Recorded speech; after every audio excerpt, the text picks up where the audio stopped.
বন্ধুরা আপনারা দেখছেন এই সমস্ত ফ্যানের এরকম ক্যাপাসিটার থাকে।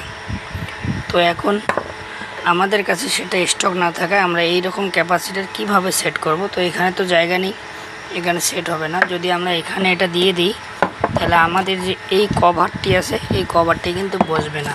তো দেখুন আমি এর জন্য একটা এক্সট্রা লাইন এই যে এখান থেকে আবার ইন করব একদম বক্সের ভেতরের দিকে, এভাবে গিয়ে এই ক্যাপাসিটিটি এখানে আমার এই বক্সের মধ্যে সেট করে দেব। তো ধন্যবাদ বন্ধুরা, এরকম টেকনিক জানতে গেলে অবশ্যই আমার ভিডিওগুলোকে সাবস্ক্রাইব করে অল নোটিফিকেশন অন করে দেবেন। আমি আপনাদের টুকিটাকি কিভাবে কোন সমস্যাকে সলভ করবেন সব কিছু ডিটেলস জানিয়ে দেব, আর অবশ্যই শেয়ার করে দেবেন। ধন্যবাদ বন্ধুরা, অবশ্যই যদি আমার ভিডিওগুলো শিক্ষণীয় ভিডিও বলে আপনাদের মনে হয় বা আমি কিছু আপনাদেরকে শেখানোর চেষ্টা করতেছি, অবশ্যই আমার চ্যানেলটিকে সাবস্ক্রাইব করে অল নোটিফিকেশন অন করে দেবেন। ভালো লাগলে লাইক কমেন্ট শেয়ার করে দেবেন। ধন্যবাদ।